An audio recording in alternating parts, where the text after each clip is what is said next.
You're watching The Frye Show, brought to you by these fine sponsors. Albert Sporting Goods, American Legion Post 323, Oglaze Equipment Rental, Capabilities, David Wabacher Attorney, Eagles 767, FCA, Fowler's TV, Freedom Marketing Strategies, Grand Lake Roofing, Guarneri's Pizzeria, Jackalope Stash, Larry Schaff Auto Sales, Laura Yelton State Farm, MHS Alumni Foundation, Miller Funeral Homes, Minster Bank, Plus One Professional Real Estate, The Ryder Rooters, Roots Pub, St. Mary's Foundry, Sean Barnett Electrical, Spees Chiropractic and Wellness Center, Spring Street Storage, TSC, and Varsity Lanes. Well, hello, everyone, and welcome to this week's edition of the Bo Frye Show, extended edition of the Bo Frye Show. Of course, the regular season came to an end last week with the Riders' 37-29 win over the Bath Wildcats. And first of all, Coach, congratulations on the win. Thank you. And now the extended season begins, and that's the postseason. And so we're getting ready to do that. But first, let's take a look at some of the scores last week as the regular season concluded. And then we'll take a look at the last week's game against the Bath Wildcats, and then we'll put that to bed, and then we'll look into the playoffs. So last week's scores, of course, as I mentioned, St. Mary's wins 37-29 over Bath. Wapak beats Salina 21-17. Defiance beats OG 22-10. Elida over Van Wert 49-34. And Kenton defeats Shawnee by 1 point by a score of 48-47. And so, again, no surprises as the way the end league ended up. Wapakoneta was the Western Buckeye League champions. The Rough Riders finished overall. They finished 8-2, 7-2 in the Western Buckeye League. Very respectable. Thanks. And I think you have to be pleased with the way the team performed this year. Last year, obviously, we all know we got off to a slow start, but you had to be pleased with the improvement that the team made each and every week. Yeah, I thought we got better every week. I thought there was a little lull there. We were banged up early at some times.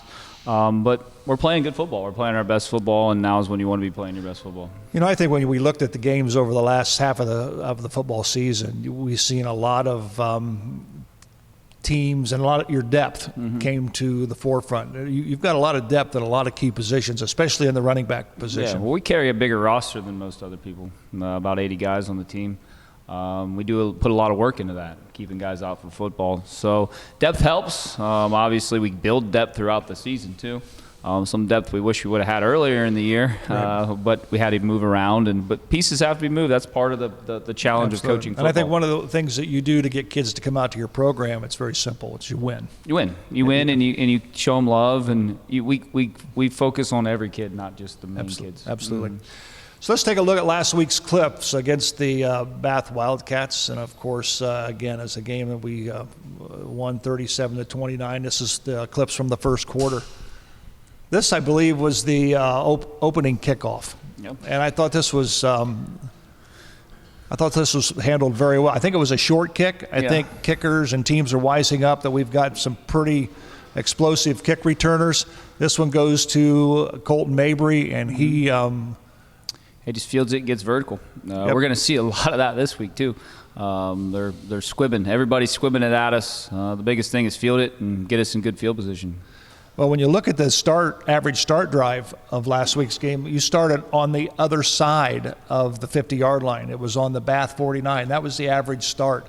And anytime I think you get a short field, that's you can do a lot of things with a short field. Yeah, it's 4-down territory. Absolutely. Mm-hmm. There's Dominic sweeping to the right. He gets the corner. Yeah. And Dom had a very good night.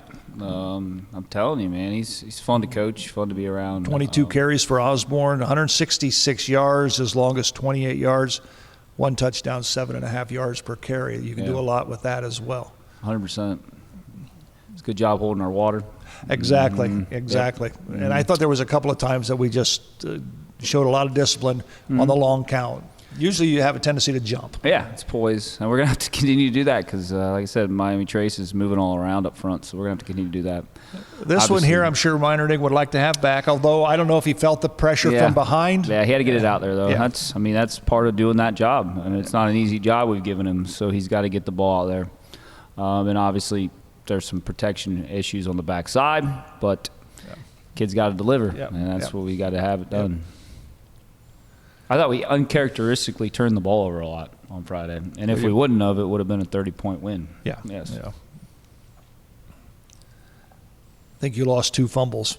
Two fumbles and an interception. And an interception. And you came into the ball game plus 11 in the turnover ratio. It's not what we're about. It's been a big stress in practice. We don't put the ball on the ground, or you don't play. And then there was one situation I think we might have even showed it was a center quarterback exchange, and those can't happen. That hadn't happened all season. Yeah, so yeah, exactly. This is just good job by the defensive front, Yeah. Actually, our defense led the league in rushing defense at the end of the season. Yeah. We finished first place in rushing defense. So I'm proud of the progress those guys made. Obviously, these offenses in this league, people got people. And people throw the ball, people run the ball, they've got skills. So, but I'm proud of the progress they made. That's good coverage there by Luke Bournes. And just stayed with the guy and kept his hands off of him. Run Bournes step is for a step physical with him. kid. He's been playing for 2 full years here now, guys. So a lot of veteran kids. Good job by Beam coming off the edge here. That's just good defensive play. It is. Fundamental football. We've been doing this too long together now. Exactly. Finishing each other's sentences. Almost said sandwiches. That was Here's another squib kick. Yeah, maybe again taking it vertical. I mean, kicking the ball. That's why he's there. Yep. He's And he gets it across the 50-yard line. So good return there by Colton. I thought Colton ran the ball really well on Friday. 18 carries, 81 yards. Nice cut. Yeah, he did. He's been playing running back for 4 years. Yeah. He's good. At times, he doesn't get as good a looks because people know who Colton is. So they sit on Colton a bit. Yeah. But he's a great kid. On the season, Dominic Osborne led the team as far as the 10-game regular season with 187 rushes, 1,155 yards, 19 TDs, average 6.2 yards a carry, and of course right behind him Colton Mabry, who still has a shot to get that 1,000-yard mark in the postseason. He's got 832 yards on 151 carries and 10 touchdowns. So, he missed 2 weeks too, which that didn't help. Exactly. So.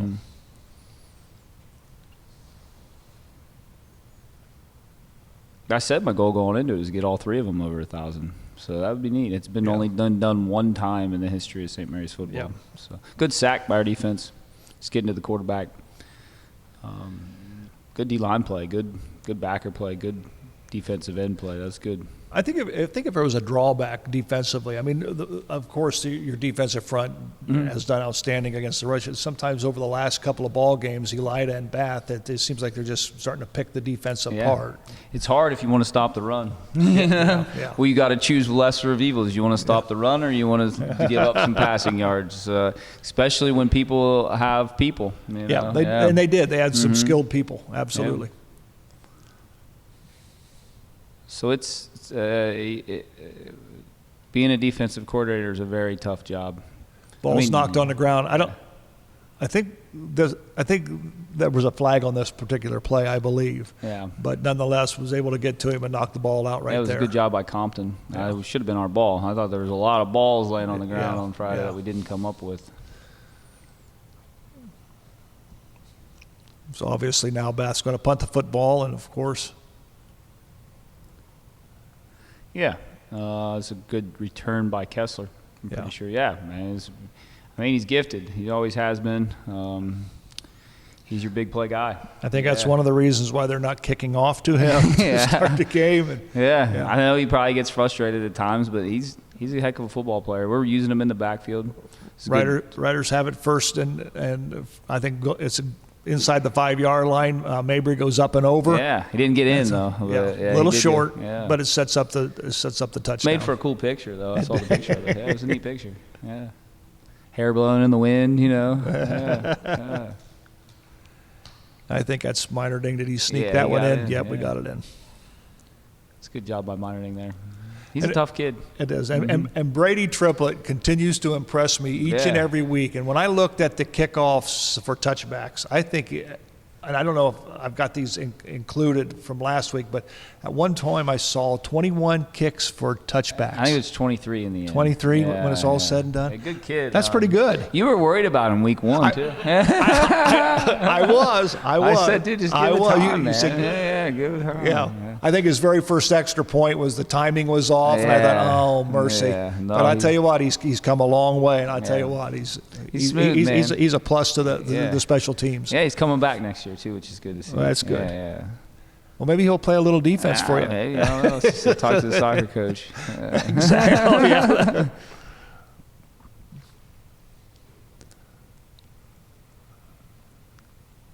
Yeah, good job. I think that's one of the D tackles. Might have been Williams. I'm not sure. Can't see.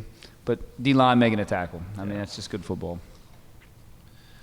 Yeah, when you look at your defensive stats, the defensive line, of course, led in tackles by Owen Ott, 65 tackles, 9 sacks on the season.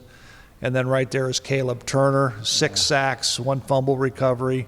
Matt Murray has played solid up front. Yeah. And then Robert Williams has been playing a little bit more as of late. And, of course, A.J. Hertenstein. There's a lot of D-line, but the D-line's pretty good. Yeah, they are. The problem is all these guys spreading it out. It makes it tough on them. But, I mean, you got to understand that people have been doing this to everybody in the league all year. I mean, it's not just, and then when you look at the tackles, and you got the 2 crazy linebackers. Then you got Taylor Compton, who has 96 tackles, 8 for loss, 1 fumble recovery. Yeah. And then, of course, Cameron Dameyer, 76 tackles. Yeah. I mean, so you got guys in the defensive front and linebackers that are always around the football. They're around the ball a lot, yeah. I think that's what we pride ourselves on. I always remember when we would watch films with Skip, and he said, you better be in the picture. They're always in the picture. You better be in the picture. I like it when they're in the picture to make the tackle every time. Exactly. Yeah. It's a good run by Colton. Yeah, he just gets the corner. Yeah, it's not not drawn up that way. He cuts it the opposite way of what it's supposed to go, but he did a good job. Yeah. And this is what we I think this is when the wall is set up down below, and he's got the wall. It, man. It's just we talk about on punt return, no penalties, and hold on to the ball, and hang on to the football. Both of them happened on that, yeah. And it gave them life. And at this point in the season, you cannot do that. So, like I said, you either hold on to the ball or you don't play anymore, and that's what it is. So.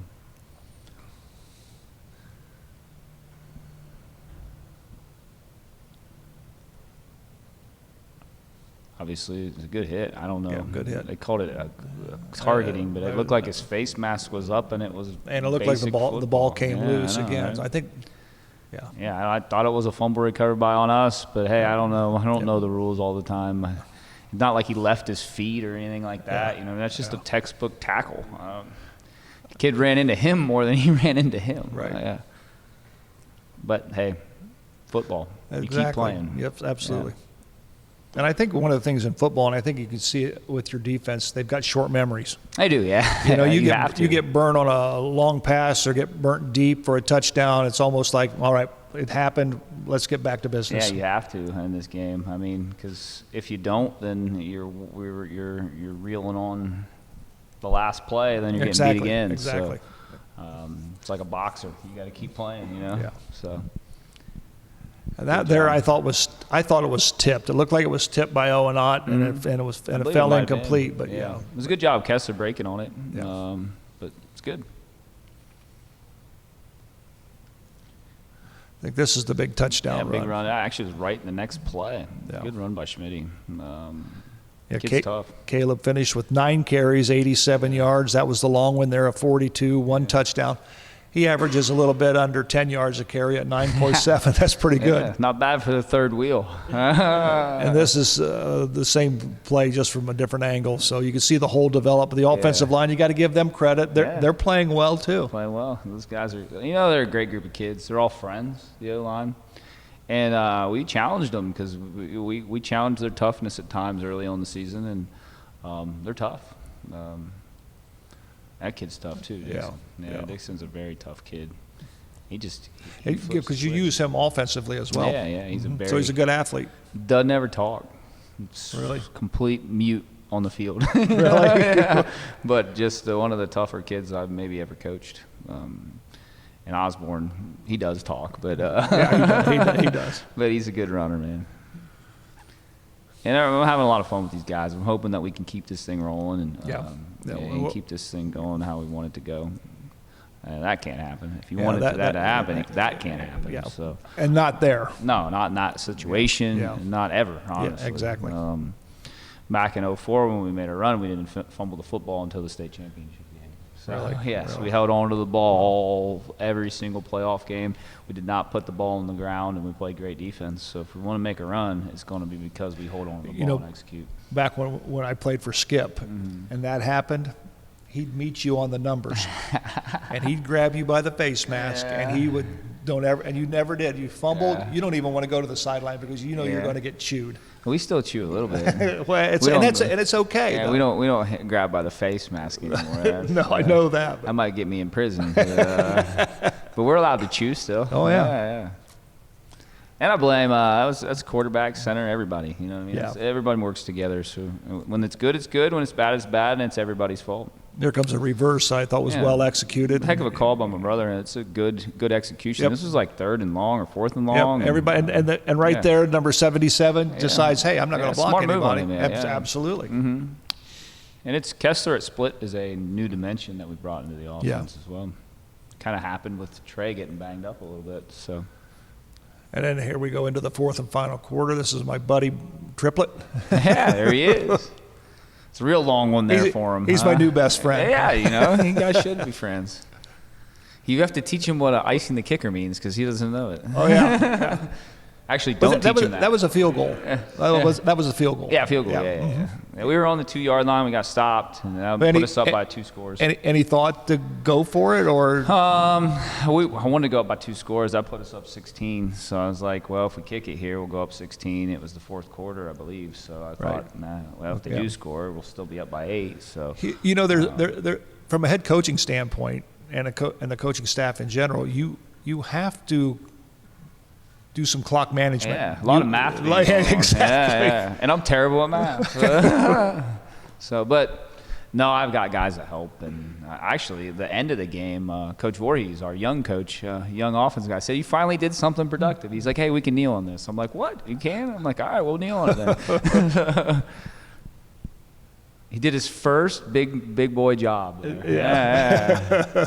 No, he coaches our tight ends and does a great job with them. But I'm giving him some props, though, because he came out, he did the math, and he said, we can kneel on this. I'm like, all right, cool, dude. I don't want to give him the ball back. Absolutely. So,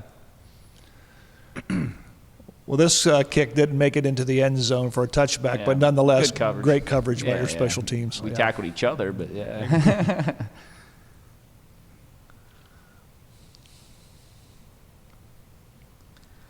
Second down and about 7. And good run by Osborne takes it right up the middle for a touchdown. Yep. It's nice when this hole's that big, isn't it? Yeah. Let's hopefully we keep doing it. It's a pretty good offensive line. Yeah. One of the better I've ever coached. So, and that's saying something because we have had some pretty good offensive lines here in the last few years. I think it was against Bath, and I can't recall the player, but I think he came off holding his arm, and all of a sudden, off the bench comes Ross Bowman. Yeah. So you lose no size whatsoever, no athletic ability, and he does a good job. Those guys were all fighting for that starting job, and Kobe Reineke as well. Yeah. They've been fighting for that job every week. You know what I mean? So they all get plenty of reps. We go about 8 deep on the offensive line here. You know what I mean? Yeah, like we've got plenty of offensive linemen, guys that have played O-line and big bodies this year, which we don't always usually get. Yeah. Good coverage here again. I mean, our kickoff team I thought was one of the right there in the middle. We got a little pancake. Turner gets tackled every single time, but that's a respect to Turner, meaning he gets downfield fast. I would tackle him too. And this is a great recovery on this onside kick. And again, it's a bullet. It's a bullet, and Revolt has no fear. No fear. He just, I went in there. I was a little nervous, you know what I mean? Like, man, we're only up by one score, and it felt like we should have been winning by 100. And then I looked in the little huddle there, and I'm like, man, no one's fearful here. I think we're going to be fine. And he like, did just that, get us the ball back. And he did that last week against Elida. He did. He does that every week. He's not scared, it didn't bounce. These are bullets that come off there. So. And part of being on the hands team is not being scared. Yeah. Willing to shoot your shot. Absolutely. So the Rough Riders win it by a score of 37-29 over the Bath Wildcats to conclude the regular season at 8-2 overall, 7-2 in the Western Buckeye League. Will put the 2024 season to bed. A great season for the Rough Riders, and now we head into postseason. And we're going to take a quick break. We're going to come back and take a look at this week's opponent in the first round of the playoffs right after this. You're watching the Bo Frye Show, brought to you by these fine sponsors. Albert Sporting Goods, American Legion Post 323, Auclays Equipment Rental, Capabilities, David Wabacher Attorney, Eagles 767, FCA, Fowler's TV, Freedom Marketing Strategies, Grand Lake Roofing, Guarneri's Pizzeria, Jackalope Stash, Larry Schaff Auto Sales, Laura Yelton State Farm, MHS Alumni Foundation, Miller Funeral Homes, Minster Bank, Plus One Professional Real Estate, The Ryder Rooters, Roots Pub, St. Mary's Foundry, Sean Barnett Electrical, Spees Chiropractic and Wellness Center, Spring Street Storage, TSC, and Varsity Lanes.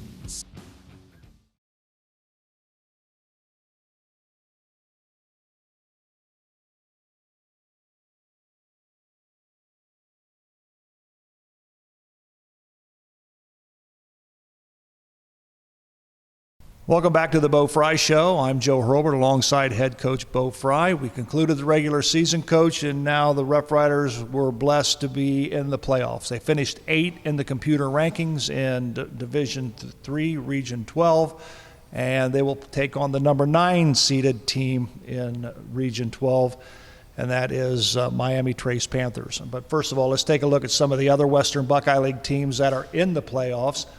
In Division 3, Region 10, Bowling Green, who is the number 11 seed, will go play the Defiance Bulldogs at Defiance. Of course, in Region 12, Franklin, the 15th seed, will take on the Wapakoneta Redskins over at Harmon Field. Salina will be on the road. They will travel down to Cincinnati to take on Cincinnati Archbishop McNicholas, who is the number 6 seed. And, of course, the Rough Riders will take on Miami Trace.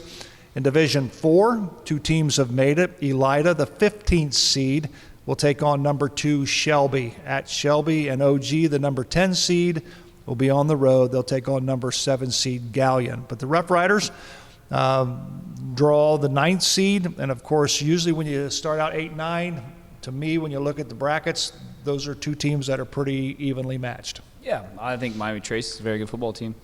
2 Division I kids on their team, play hard. Definitely be getting back in Division III, you're back in the real football. Absolutely. Well, the Miami Trace Panthers finished the regular season 7-3. Their head coach is Jerry Williams.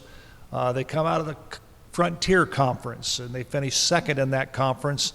They finished behind a team, high school, Jackson. They finished Jackson. They've got an outstanding quarterback, which we've seen all through the Western Buckeye League. We've seen a lot of good quarterbacks, so this shouldn't be any surprise. Yeah, similar. So Trey Robinette on the season, 62 completions, 99 attempts for 1,054 yards, 12 touchdown passes. He's averaging about 150 yards per game through the air. Their leading rusher has some talent as well. He's just a sophomore.